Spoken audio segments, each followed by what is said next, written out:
Ada ya? Siapa? Ada Akbar Bayo izin. Izin, oke. Oh, Udah pada sarapan? ada. Udah. Mau tahu ibu ya? Abang tadi sarapan apa? Kopi bu sama roti. Kopi sama roti ya. Oke. Suka kopi ya? Suka bu. Oke. Apa? Nasi dulu bu. Nasi dengan Dengan ikan. ikan. Oke, minumnya apa? Teh. Teh. Minum teh. Oke. Lagi? Nasi sama telur bu. Telur. Oke, minumnya? Air putih lah bukan ikan saya. Air putih ya. Kalau ini? Kue bu sama Kue. susu. Sama? Susu. Susu. Sehat banget ya. Ya bu. Nah, baik anak-anak ibu ya. Tahu nggak kalian ya? Jadi makanan, minuman yang kalian sebutkan tadi ya, itu ternyata ada sebuah proses biologi di dalamnya. Ya, jadi ada yang namanya bioproses. Apa itu bioproses? Nah, penasaran nggak? Mau tahu? Banget. Oke, banget. Baik. Nah, untuk mengetahui tentang bioproses lebih mendalam, ya, kalian kan udah belajar tuh tentang struktur dan fungsi sel, ya kan? Jadi sekilas ibu informasikan bahwa bioproses itu adalah proses biologis yang terjadi di dalam sel, meliputi ya transfer melalui membran. Masih ingat transfer melalui membran melalui apa? Membran sel, ya, membran sel. Nah, untuk memantapkan pengetahuan kita, ibu mau tahu dulu ya pengetahuan awal kalian tentang bioproses ya. Baik ya. Siap nih, kita mau ke bioproses. Oke, sesuai nih dengan tema pembelajaran kita pada hari ini ya. Nanti melalui tayangan video dan diskusi ya, diharapkan nanti kalian mampu ya menganalisis berbagai proses ya yang terjadi di dalam sel ya, meliputi mekanisme transport membran berdasarkan studi literatur dan hasil pengamatan percobaan dengan benar.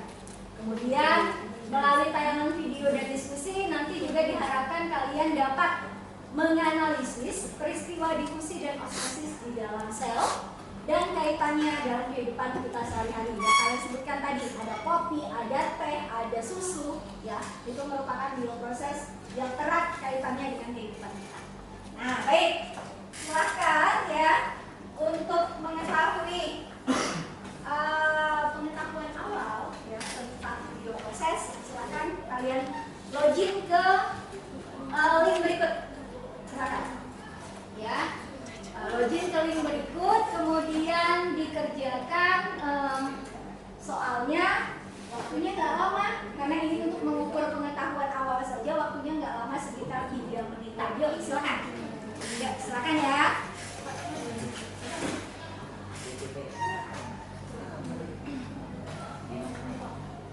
Ya, silakan.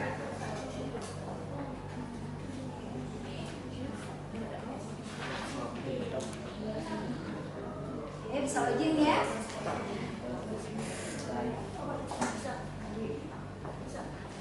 Ya, bisa login.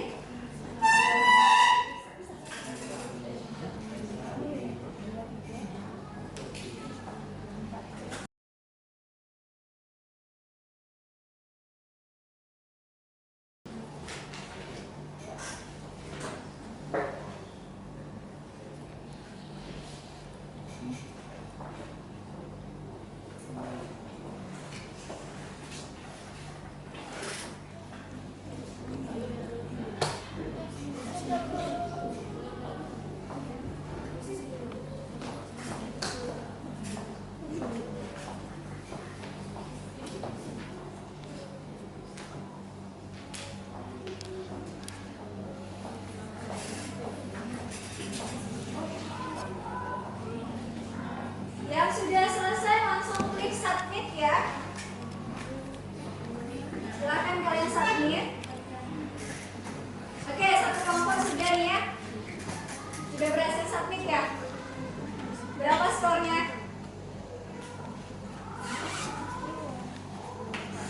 80.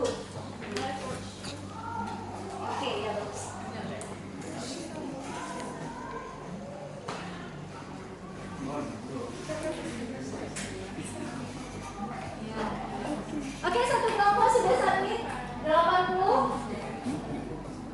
Kelompok berikutnya? Salah satu? Maaf ya. Oke, ini. Oh, berapa? 40?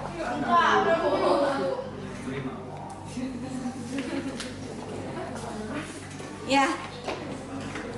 Gak apa-apa ya. Gak apa-apa kalau ada yang dapat 40, gak apa-apa, 60 gak apa-apa karena ini baru pengetahuan awal. Tapi tadi ada kelompok yang sudah 80 ya. 80 kelompok sana tadi berapa? 90 ya. Gak apa-apa ya Bang ya. Karena ini baru pengetahuan diharapkan. Nah, nih diharapkan nanti setelah pembelajaran yang udah 90 nggak boleh jadi 80, harus 100. Ya. Yang kebetulan hari ini 60 nggak masalah. Setelah pembelajaran diharapkan nanti bisa mencapai lebih meningkat lebih baik. Oke ya, paham ya? Oke baik. Nah berikutnya, ya berikutnya, kira-kira masih penasaran atau enggak? Kalau nggak penasaran kita pulang. Masih. Oke. Apa itu bioproses? Ini dia. Ya. Jadi bioproses itu adalah ya proses yang terjadi di dalam sel, di mana ya meliputi sebuah proses kehidupan yang kompleks. Ya. Sel itu dia memiliki struktur dan fungsi di mana dia merupakan unit terkecil yang sifatnya itu fungsional. Jadi ada proses yang berlangsung di dalamnya meliputi transport aktif dan transport pasif. Jadi mekanisme bioproses itu sebenarnya mekanisme bioproses itu ada 3 macam.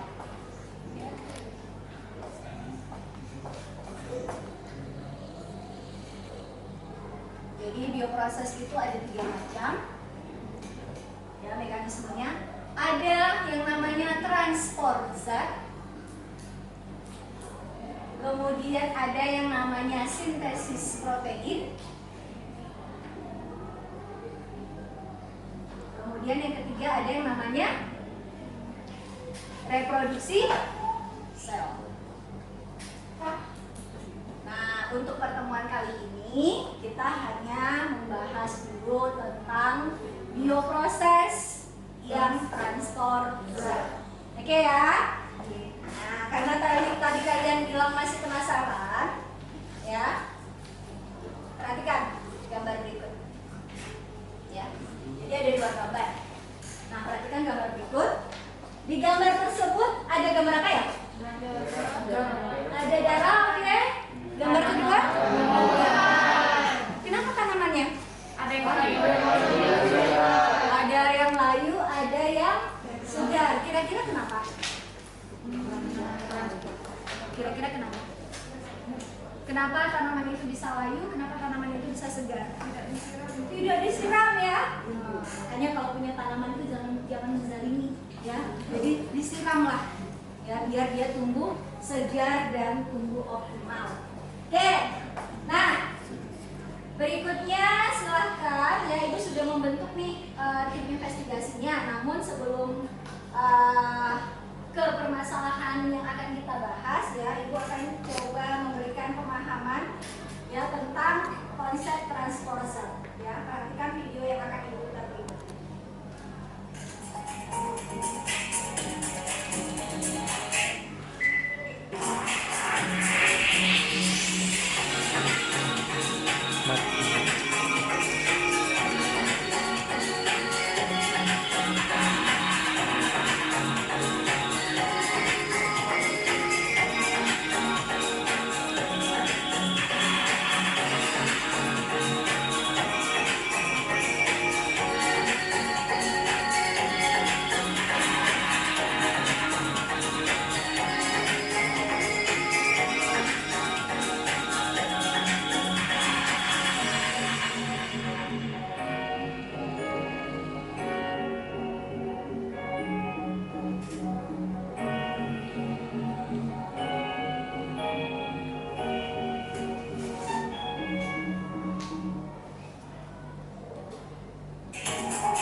tim investigasi yang sudah kita bentuk sebelumnya. Jadi nggak apa-apa ya, timnya itu masih tim yang sama seperti pertemuan sebelumnya.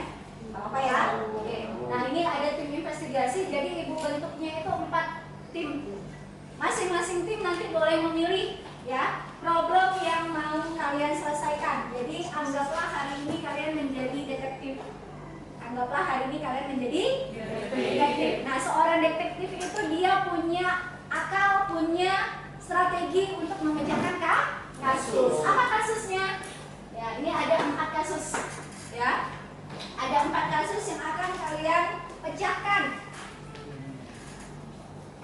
Oke, ada 4 kasus yang akan kalian pecahkan. Kalian boleh memilih.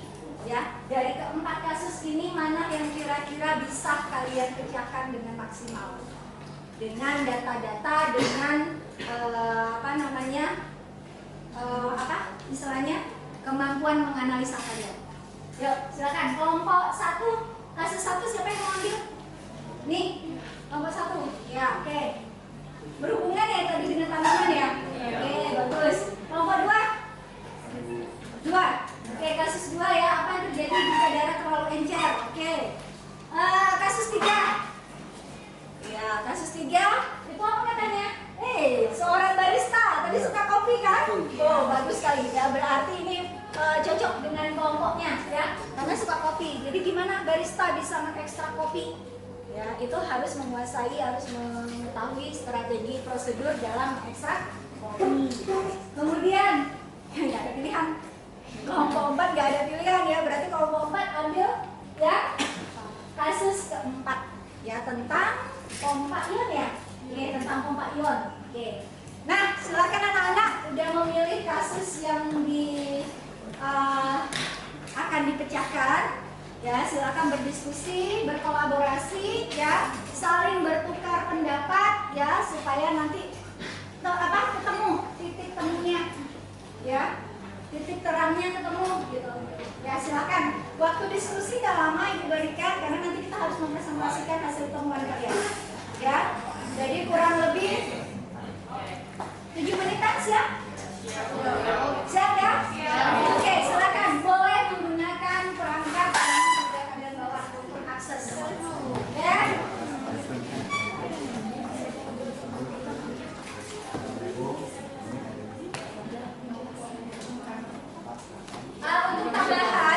Untuk tambahan, kalau masih belum menemukan titik terang, kalian nanti boleh kunjungi, ya. Kalian boleh kunjungi, perhatiannya, tepuk tangan untuk Belki.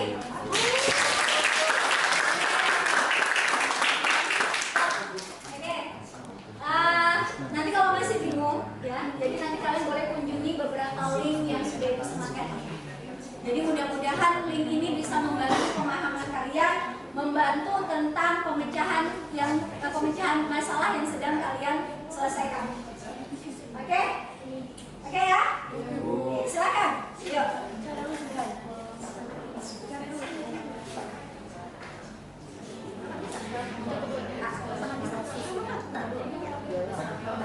Ya, silakan.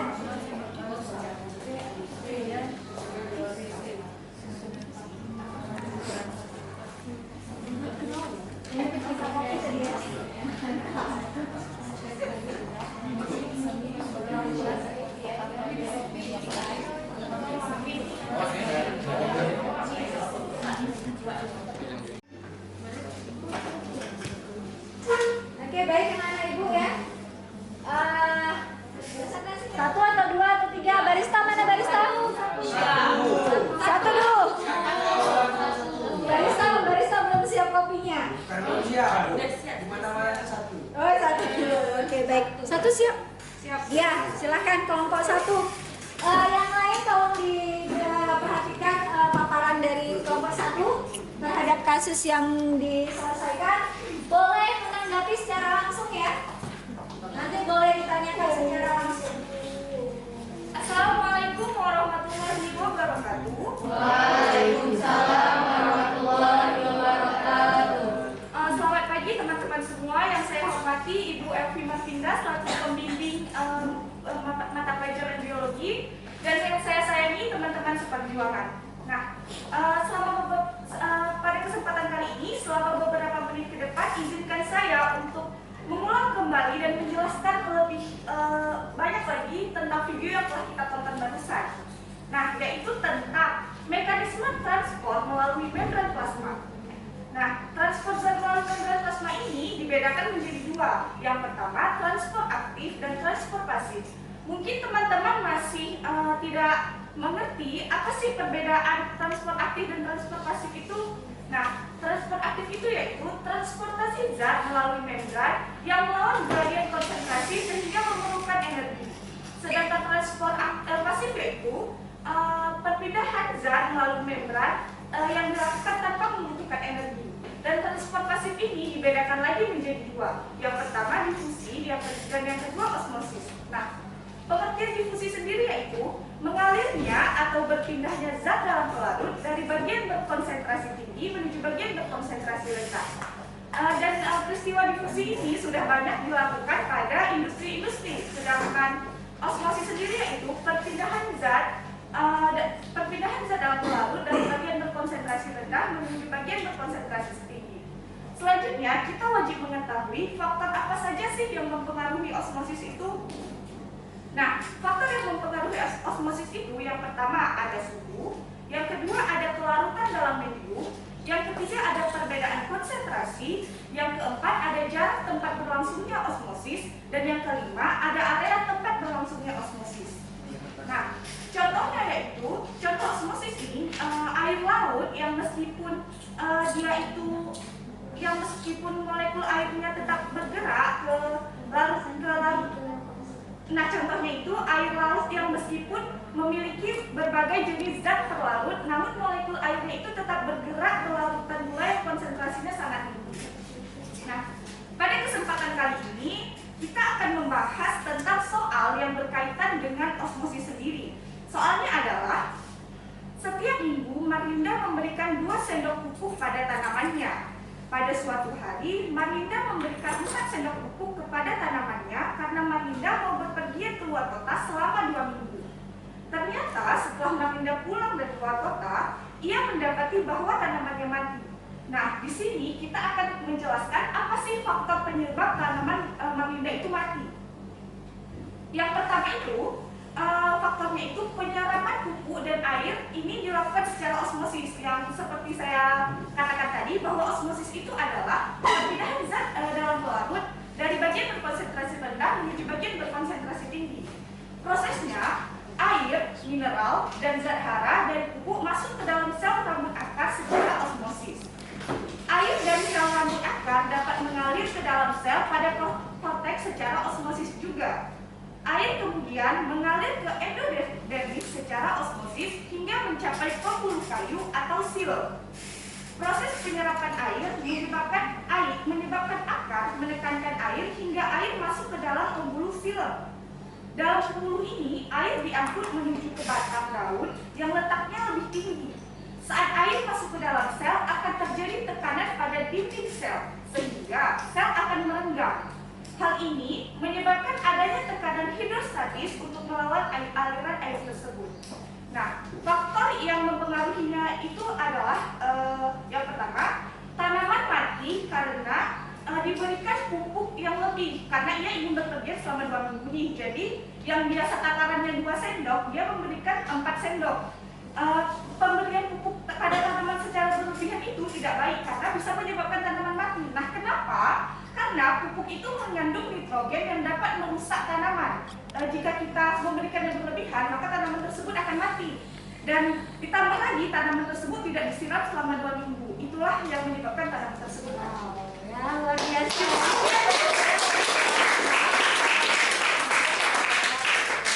Luar biasa nih nomor 1 ya, diskusinya ya, mantap ya. Jadi ketemu ya kasusnya, gara-gara si Marlindanya itu mau pergi 2 minggu. Jadi dia biasanya kasih 2 sendok, dia kasih 4 sendok karena 2 minggu untuk 2 minggu. Ternyata asumsinya salah, gitu ya. Jadi dosis yang berlebihan tetap tidak baik ya. Jadi sesuaikan dengan dosis dan takaran yang tepat. Oke, ya sekali lagi yang opus ya untuk kelompok 1.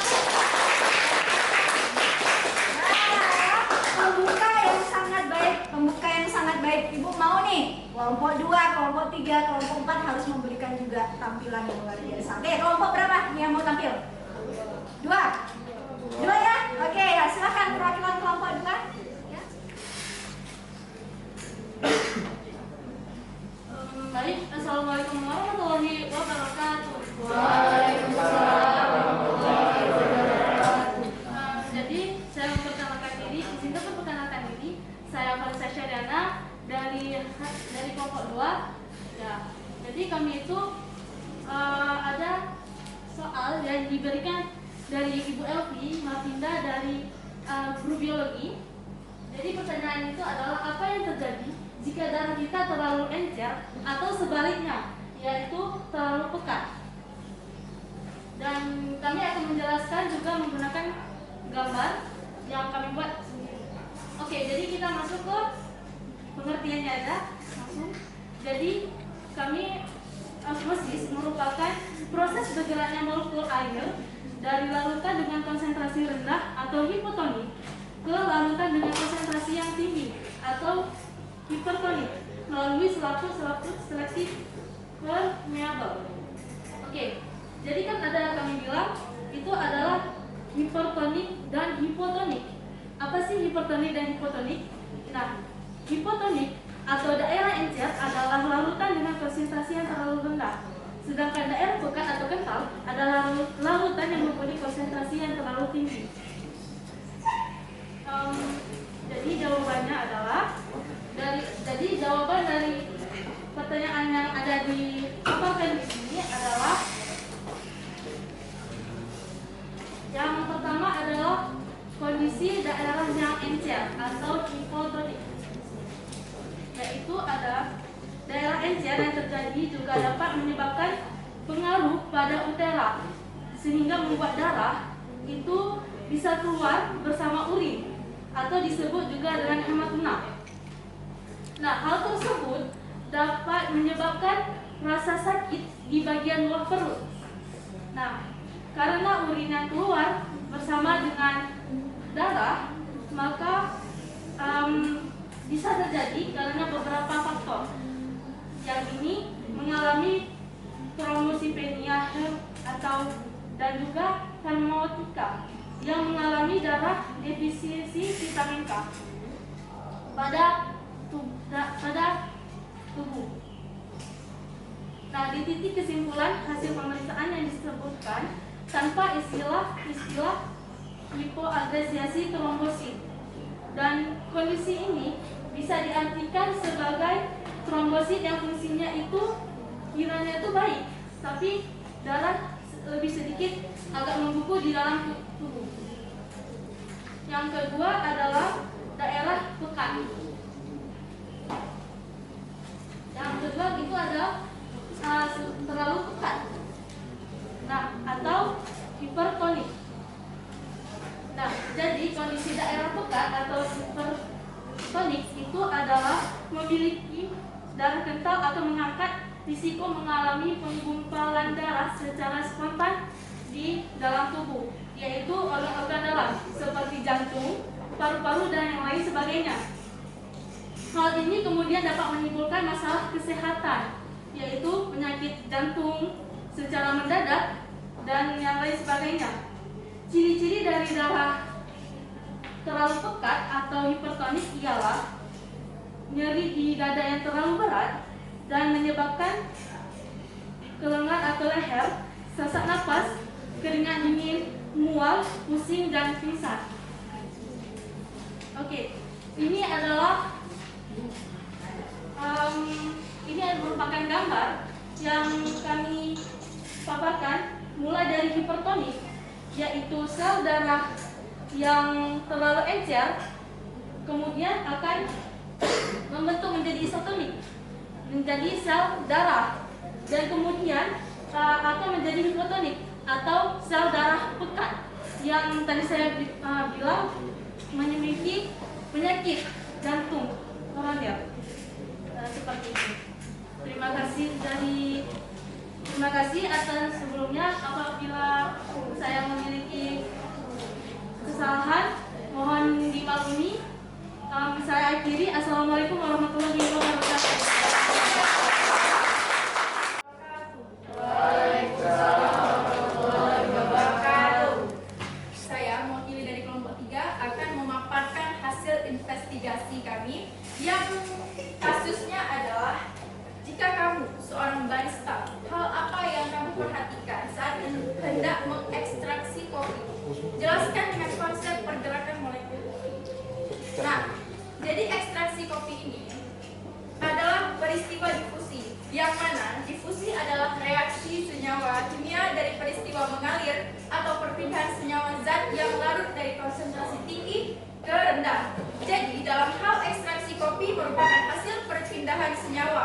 terkandung dari bubuk kopi melepaskan aroma dan rasa yang larut ke air seduhan.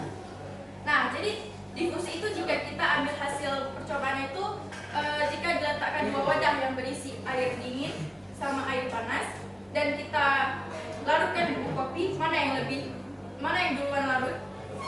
Nah, hasil percobaannya itu adalah yang duluan larut adalah di wadah kedua yang berisi air panas. Kenapa kami sudah menyimpulkan 5 faktor pengaruh difusi tersebut. Yang pertama yaitu ketebalan membran. Dengan membran yang tebal, kecepatan difusi jadi semakin lambat. Bubuk kopi yang kasar mempunyai ketebalan membran sehingga kecepatan difusi bisa melambat. Semakin besar ukuran partikel, maka semakin lambat partikel itu bergerak. Kecepatan difusi pun semakin lambat, menjadi semakin kasar. Makanya, semakin kasar bubuk kopi, maka bubuk kopi akan semakin lambat melepaskan senyawa terkandung. Yang kedua, luas. Jika ingin difusi lebih cepat, maka perlu menggunakan wadah atau area pelepasan senyawa yang luas. Pasalnya, kopi yang diseduh menggunakan alat kopi bisa berbeda pula senyawa rasa yang dilepaskan. Yang ketiga, jarak konsentrasi. Difusi akan semakin lambat jika semakin besar perbedaan konsentrasinya. Hal ini berkaitan dengan seberapa banyak jumlah bubuk kopi berbanding dengan air seduhan pelarutnya. Semakin besar perbedaan konsentrasi, maka semakin lambat kecepatan difusi. Kaitannya dengan seberapa banyak jumlah bubuk kopi berbanding dengan air seduhan pelarutnya. Yang keempat adalah suhunya. Semakin tinggi suhu, maka semakin tinggi kecepatan difusinya. Yang terakhir adalah ukuran partikelnya. Ya, ukuran partikelnya. Semakin kasar bubuk kopi, maka bubuk kopi jadi semakin lambat untuk melepaskan senyawa yang terkandung. Itu saja. Jadi kesimpulannya secara singkat, difusi terjadi ketika air seduhan mengenai bubuk kopi. Senyawa yang terkandung pada bubuk kopi dari mulai senyawa rasa dan senyawa aroma ikut larut pada air seduhan tersebut. Sekian, terima kasih. Assalamualaikum.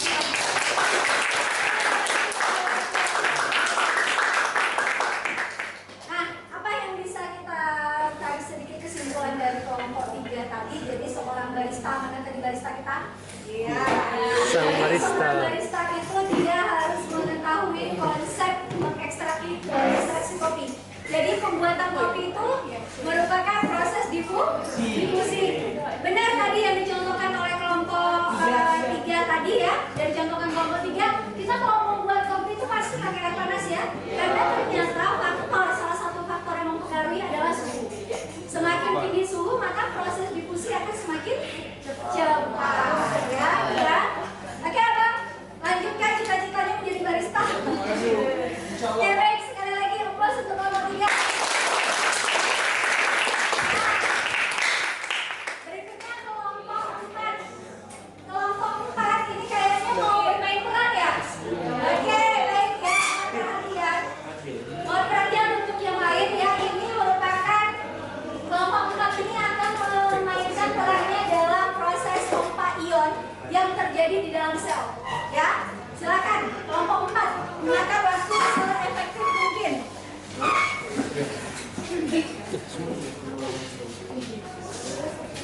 Oke, kita perhatikan ya pompa ion yang akan diperankan oleh kelompok 4. Ya, jadi kasusnya itu dalam tubuh manusia secara normal terdapat beberapa jenis elektrolit seperti natrium dan kalium. Nah, bagian mana natrium dan kalium itu?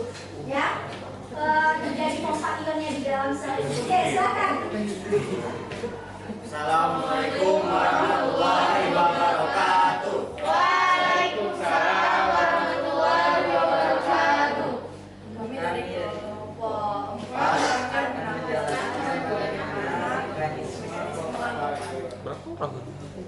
Hasil investigasi kami kelompok 4, kami diberi soal yaitu dalam tubuh manusia secara normal terdapat beberapa jenis elektrolit seperti natrium atau yang disebut dengan sodium dan kalium atau yang disebut dengan potasium.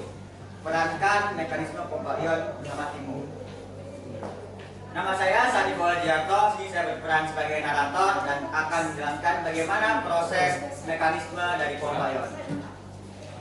Saya Indonesia Padarama akan memerankan ATP, ADP, dan ion fosfor. Saya Sylvia Rahmawati. Saya Rida Wiyana. Saya Syarifah Hemalidar. Kami di sini berperan sebagai 3 ion Na+. Saya Semar Amadua. Saya Sultan Sudirmi. Kami di sini berperan sebagai 2 ion K+. Baik, langsung saja ke proses bagaimana mekanisme pompa ion.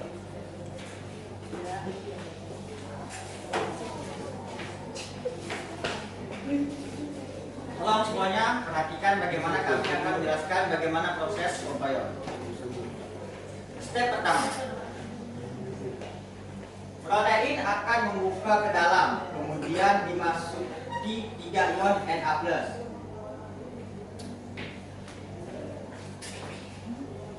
Maksudnya 3 ion Na+ menyebabkan ATP dari dalam sel yang dihasilkan mitokondria masuk dan menempel ke arah protein. Setelah ATP menempel pada protein, maka terjadilah polarisasi. ATP akan meninggalkan satu hidrus fosfatnya dan ATP akan menjadi ADP, yaitu adenin difosfat. Menempelnya fosfat pada protein akan menyebabkan perubahan bentuk dari protein, sehingga protein akan membuka ke arah luar dan Na+ akan dikeluarkan.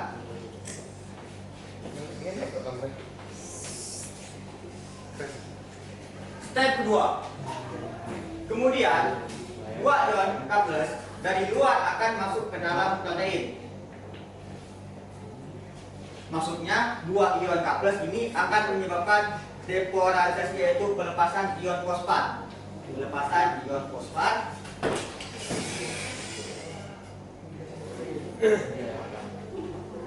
Nah saja.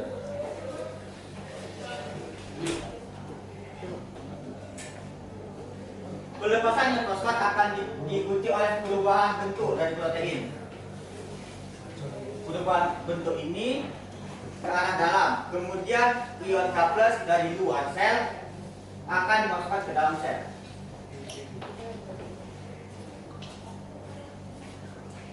Dan siklus pun akan terus berulang.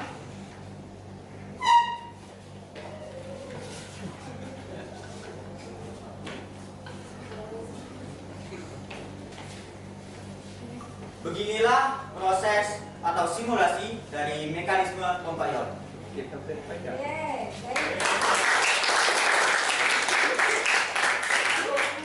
Hanya ini yang dapat kami sampaikan. Kurang lebih kami mohon maaf.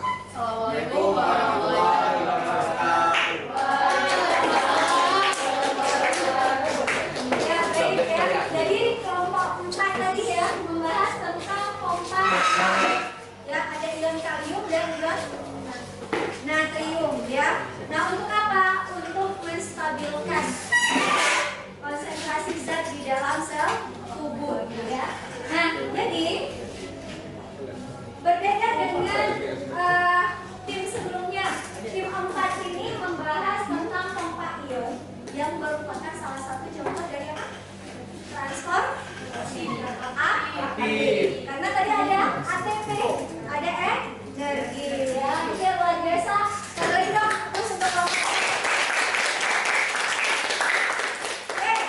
Ya. Dari kasus-kasus yang sudah kita angkat, dari kasus-kasus yang sudah kita pecahkan ya, kira-kira ya, apa yang bisa kita tarik kesimpulan? Ya, siapa yang bisa bantu Ibu untuk menarik kesimpulan hari ini? Membantu tentang kesimpulan hari ini tentang transfer pasif dan transfer aktif. Yuk, Kak, silakan. Ya, baik, silakan.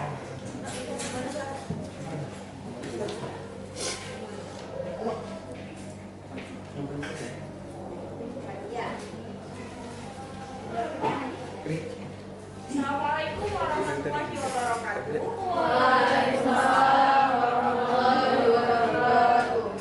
Jadi saya akan menarik kesimpulan tentang pembelajaran kita pada pagi hari ini tentang transportasi zat, yaitu yang dibedakan menjadi Pasir. Nah, contohnya ini sudah banyak kita jumpai seperti yang saya sampaikan dan teman-teman yang disampaikan, misalnya tadi terjadi pada tubuhan, terjadi pada darah yang kental dan encer, dan terjadi pada bubuk kopi barista, dan tadi juga sudah ada kelompok 4 yang menerangkan tentang siklus terjadinya bagaimana pompa ion terjadi. Jadi dari sini kita juga sudah bisa membedakan apa sih yang dimaksud dengan transport aktif dan transport pasif, dan kita juga sudah mengetahui perbedaan difusi dan osmosis serta contoh dan faktor apa yang menyebabkan difusi dan osmosis tersebut terjadi. Itu saja. Assalamualaikum warahmatullahi wabarakatuh. Baik, tambahan sedikit dari Ibu ya. Salah satu yang membedakan antara transportasi dan transport aktif adalah penggunaan dari ATP. Artinya transportasi itu bisa berlangsung tanpa memerlukan ATP atau energi, sedangkan transport aktif itu harus ada ATP. Kenapa? Karena di transport aktif itu dia melawan gradien konsentrasi, gitu. Ya, konsentrasi di dalam selnya rendah. Nah, untuk bisa keluar, dia harus melawan gradien konsentrasi, makanya dibutuhkanlah sebuah ATP atau energi untuk bisa berlangsung. Gitu ya? Oke, nah kira-kira udah berapa persen nih pemahamannya? 100. Oke, untuk membuktikan ya, apakah ya pembelajaran kita hari ini dapat diserap dengan baik ya, silakan digunakan perangkatnya untuk mengakses post-test kita hari ini ya. Untuk mengakses post-test kita hari ini di link berikut. Nah, Ibu mau lihat nih, kalau tadi pretestnya dapat 80, maka di post-testnya harus dapat minimal 85. Jangan kurang dari itu ya. Oke, silakan di login ke link berikut. Jangan lupa submit. Jangan lupa submit ya.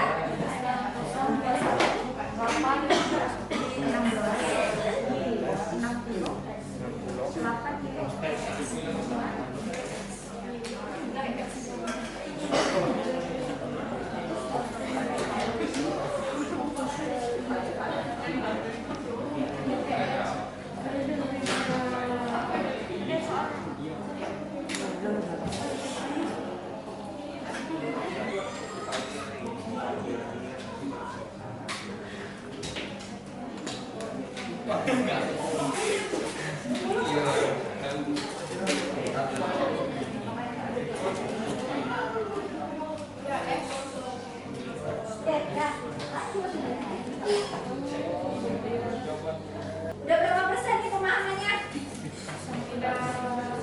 100.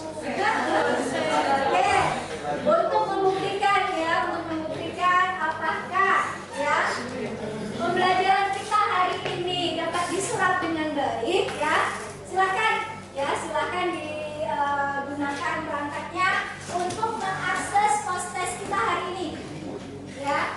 Untuk mengakses post-test kita hari ini di link berikut. Nah, Ibu mau lihat nih, kalau tadi pretestnya dapat 80, maka di post-testnya harus dapat minimal 85. Jangan kurang dari itu ya.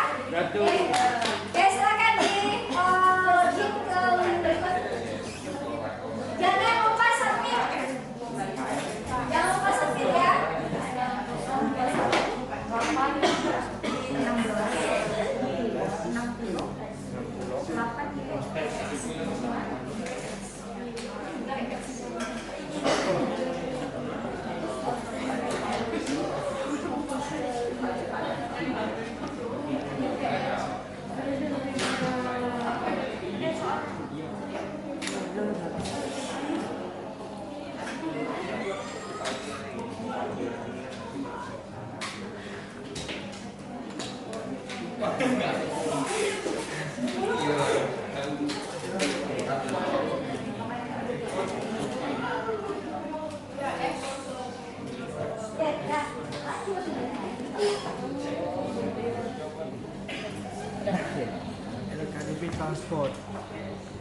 kan? KPD. Ini kan, silakan.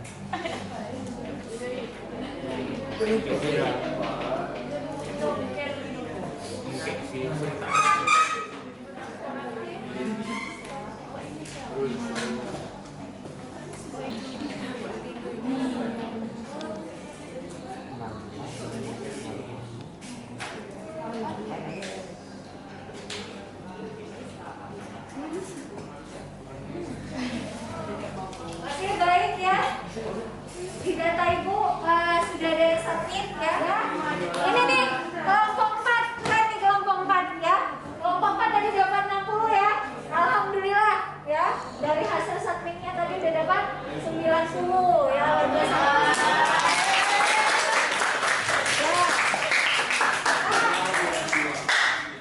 Yang masih bisa mempertahankan kelompok 1 ya.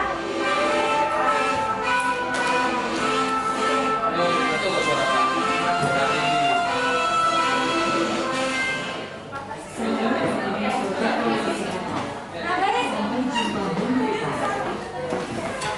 Tadi teman kita sudah mengambil kesimpulan pembelajaran kita pada hari ini. Ibu hanya memberikan sedikit penguatan ya, bahwa bioproses itu merupakan suatu proses biologis atau proses kehidupan kompleks di dalam sel yang terjadi di dalam sel, antara lain mengenai transport pada membran ya. Kemudian bioproses tadi meliputi transport pasif dan transport aktif. Kemudian transport aktif dan transport pasif dibedakan atas penggunaan ATP pada prosesnya ya. Jadi yang aktif menggunakan ATP, yang pasif tidak membutuhkan ATP. Nah, berikutnya transport pasif ada 2 mekanisme. Ada Difusi, ada osmosis. Transport aktif ada pompa ion, ada endositosis dan ada exositosis. Oke, luar biasa untuk pertemuan kita hari ini. Ya, tepuk tangan untuk kita semua. Untuk pertemuan berikutnya jangan lupa ya, persiapkan diri untuk pretestnya tentang praktikum osmosis dan difusi. Jadi tunggu kehadirannya di lab biologi untuk pertemuan ke depan. Ya, kita akan membuktikan proses osmosis dan difusi. Oke ya? Baik ya, Ibu akhiri. Sebelum Ibu akhiri ya, seperti biasa ya, ingat ya kita biologi asik, biologi ceria. Satu lagi, sekali lagi ya, biologi asik, biologi ceria. Kita ya untuk memberkati, semoga ilmu yang kita dapatkan hari ini bermanfaat bagi kita. Yuk, ketua kelas mohon pimpin doanya dulu. Ya, yuk kita pimpin doanya, silakan. Sebelum menutup pertemuan kita hari ini, alangkah baiknya kita berdoa. Berdoa mulai.